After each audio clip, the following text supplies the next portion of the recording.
Colleagues here today, I would like to introduce Allison Edwards and Edgar Medina, is right over here, and Rusty Kennedy, our executive director.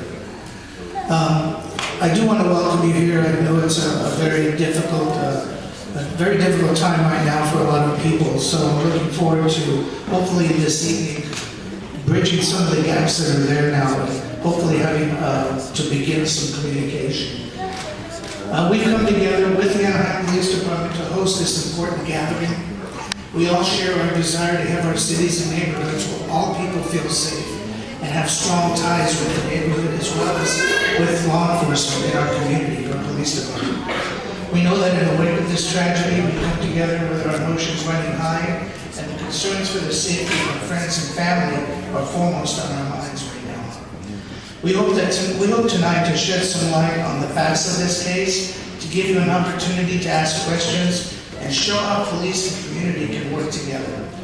We hope that this is a good opportunity for all of you to get involved, and we will have an opportunity for you to ask questions a little later on. So again, if you have something you really would like to ask, we're going to give you that opportunity. This is how the agenda is going to work for this evening. Chief John Welter will recount the incident that took place on March 6th. Following that, officers and crime prevention specialists that work in this neighborhood are going to come up and share with you some of the opportunities you have for reducing crime in this neighborhood, as well as addressing some questions. Before we move forward, though, I would like to take a few just a few things to keep in mind.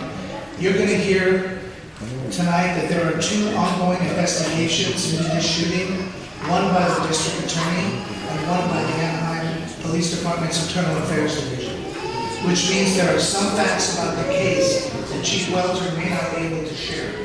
But he will share what he can, and please remember, we may not be able to answer every question, but we will note them, and if we can, we'll try and get back with you with more information when it's appropriate.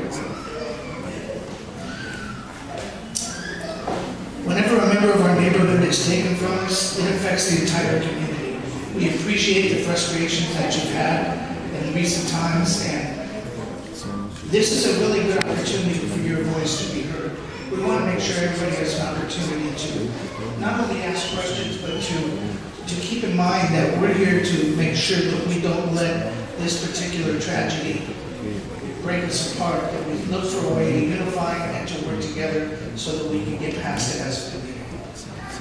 Lastly, many of you have been working hard to make this a great place to live. We applaud your commitment and as many people as possible to get involved.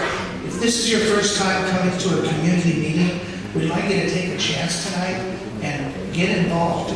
Go up and talk with people who are part of the community groups here and